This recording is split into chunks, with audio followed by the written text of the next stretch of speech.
Y es un gusto tener en los estudios un lunes a esta hora a Álvaro Padrón. La situación internacional y de América Latina lo amerita, los resultados de la elección en Bolivia, pero también la situación en Chile, una situación de convulsión social muy fuerte, descontento. Bueno, una situación muy tensa la que se está viviendo en Chile. Bienvenido, Álvaro, ¿cómo andás? Gracias, bien. Yo creo que a esta altura tenemos que dejar de sorprendernos, ¿no? Porque hace 2 semanas nos sorprendía Perú disolviendo el Parlamento, su presidente que no es presidente, digamos, no fue electo, digamos. Luego Ecuador, que nos tuvo durante una semana, y yo digo que va para largo también en algo similar. Bueno, y ahora Chile. Yo estoy convencido que ya estamos frente a una tendencia, ¿no? Sí, realmente es una situación muy tensa la que se está viviendo y se sigue viviendo por estas horas en Chile, donde el presidente Sebastián Piñera, lo conversábamos hoy esta mañana con un colega uruguayo que ahora está trabajando en la televisión de Chile, y el gobierno reacciona muy tarde, donde no son capaces de percibir el sentir popular, pero como decía también Ignacio hoy más temprano, ¿no? En Chile está todo privatizado y eso lleva a que desde el gobierno, desde las políticas públicas, no se puedan fijar, por ejemplo, las tarifas. Sí, el hilo conductor que yo trazo y que ahí uno no solo a Ecuador, sino también a Nicaragua. Hay que recordar que el año pasado, cuando Ortega hace un aumento del aporte de los trabajadores a la seguridad social, es cuando estalla la movilización popular. Estos 3 casos creo que tienen mucho que ver porque es como la reacción de la gente.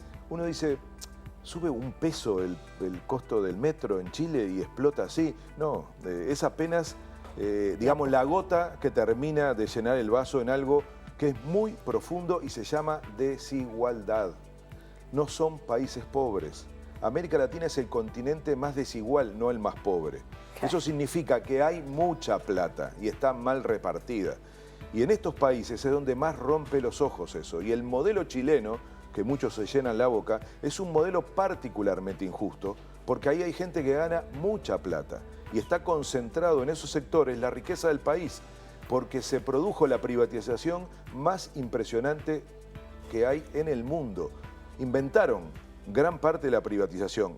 En primer lugar, el modelo de la seguridad social. Un dato para que la gente lo entienda.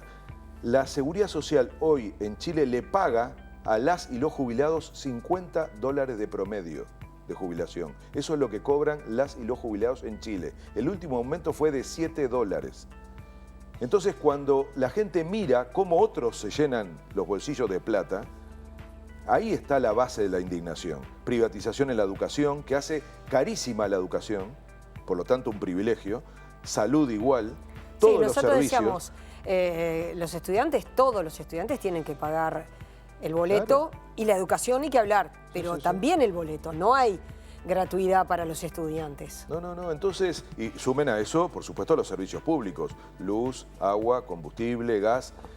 Y eso lleva, y esto lo vimos hoy en el efecto que le produjo al gobierno, en que no tienen cómo el Estado, por lo tanto el gobierno, cómo intervenir. Porque tienen que hacer una ley ahora, la tienen que aprobar urgente, para poder bajar el precio ese que se aumentó del boleto del metro, porque tiene que ser a través de un mecanismo muy complejo, porque el Estado renunció a poder intervenir en esas cosas a partir de la privatización y corre el riesgo de que las empresas le hagan un juicio al Estado cada vez que el Estado interviene. Entonces el Estado se cortó las manos para poder justamente generar lo que tiene que generar el Estado, que es una intervención capaz de equilibrar la relación con el mercado. Entonces, este es el problema de esa especie de fantasía de que el mercado resuelve todo y que entonces naturalmente va a asignar los recursos. Por eso nos confundimos tanto cuando aparecen números macro. Por ejemplo, que un país crece, siempre se ha dicho que Chile crece. Ahora, ¿qué quiere decir crecer? Crecer en relación a qué y en relación cómo luego distribuye esa ganancia. Y esto ahora ya no es un problema de una opinión, ¿eh? Esto es lo que está diciendo la gente.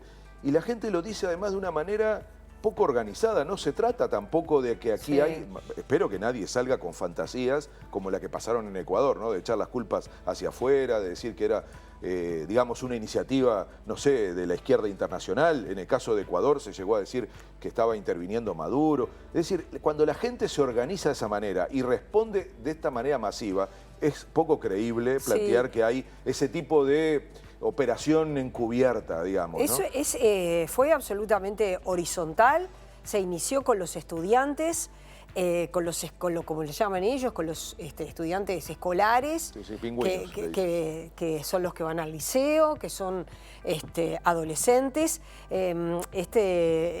Por estas horas estamos recibiendo análisis de Chile, de distintos actores sociales, y yo veía un video, escuchaba un video de un docente universitario decir: nosotros estamos organizados, pero nosotros no somos parte de esta protesta. Esta protesta a nosotros nos pasó por arriba.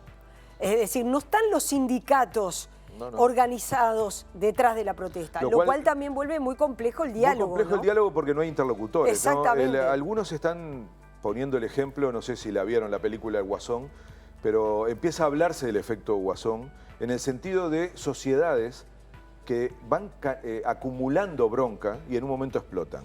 Y explotan claramente, repito, por situaciones que parecen desproporcionadas.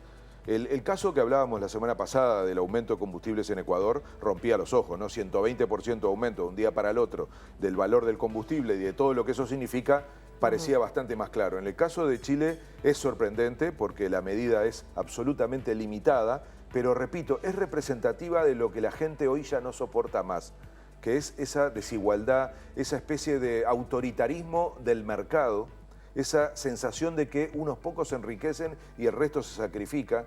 Hay que escuchar a Claudio Bravo, el arquero de Chile. Capitán de la selección, que es muy explícito en cómo plantea este problema. Y yo creo que tiene que ver también con ese tipo de nuevos liderazgos, de formas distintas de expresarse la sociedad. Hay que entender también que la mayoría de los jóvenes chilenos es una nueva generación que no conoció la dictadura. Si ustedes observan, los carteles dicen no tenemos miedo, y se enfrentan de una manera muy directa con la represión, digamos, represión que ya lleva, es discutible ahora, pero hay datos que ya hablan de 11 muertos, y el Instituto de Derechos Humanos de Chile está haciendo una denuncia muy grave sobre los excesos de la represión. Espero que aparezcan los organismos internacionales también diciendo que el gobierno tiene que cuidar de la sociedad en términos de su movilización y protesta. Y por favor, que se desdiga al presidente decir que está en guerra, ¿no? Porque es una locura ese término que utilizó. Sí, anoche leía un comunicado de la Asociación de Magistrados de Chile, es decir, los jueces chilenos,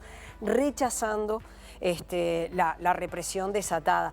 Y cómo la política internacional siempre se mete en la política uruguaya. Absolutamente. En este momento no tanto Argentina, pero sí, por supuesto, se mete Venezuela, porque de ahí se mete para criticar al gobierno del Frente Amplio por la posición frente a Venezuela, y ahora, todo este fin de semana, las críticas hacia el candidato colorado, Ernesto Talvi, que ha puesto a Chile como modelo. Ahora trata de decir, no, yo no decía de todo lo que se hace en Chile, sino de algunas cosas, pero en definitiva él ha quedado pegado con la idea de mencionar tanto a Chile, y bueno, y esta situación que se genera en Chile, producto no de un solo precio del boleto, sino de la desigualdad, ¿no? De un sistema. Hoy en 7.000 millones vamos a hablar precisamente de cómo la política internacional entra en la campaña uruguaya, no de la mejor manera, porque uno quisiera que se estuviera discutiendo política internacional en un sentido amplio. Claro. De hecho es sorprendente, pero en el debate último no se refirieron a política internacional los candidatos. No, yo pensé que el candidato del Partido Nacional, lo reconozco,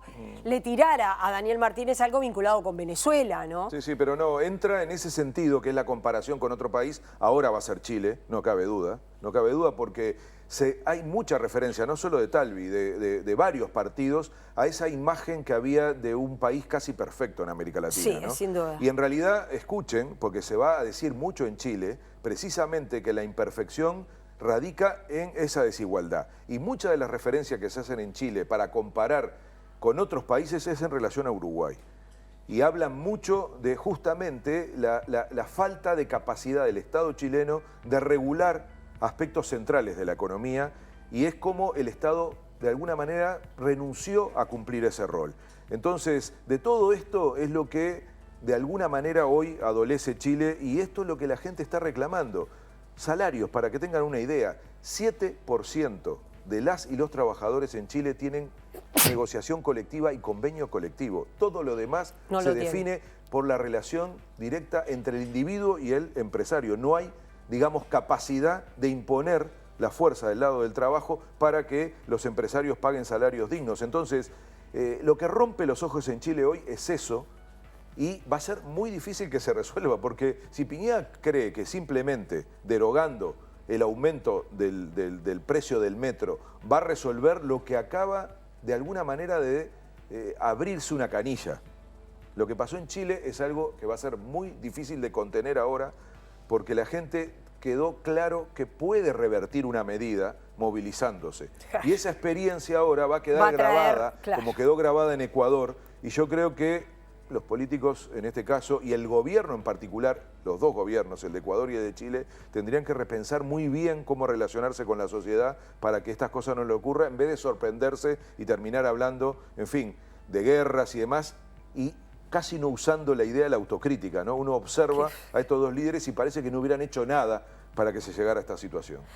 Álvaro, ya no tenemos tiempo, después hablamos de Bolivia, lo comentábamos hoy más temprano, habrá segunda vuelta. Evo Morales quedó en 45 y algo y Carlos Mesa en 38 y algo. Y bueno, habrá segunda vuelta. 15 de diciembre, segunda vuelta. Hay que esperar, van a pasar unos días para que se termine el recuento final, que es en zonas rurales. Podrían Seguramente crecer eso un poco hace aumentar a Evo Morales. Lo va a dejar muy cerca del triunfo, pero hoy no hay que decir otra cosa que, bueno, no se resolvió en primera vuelta y seguramente tendremos segunda vuelta en Bolivia.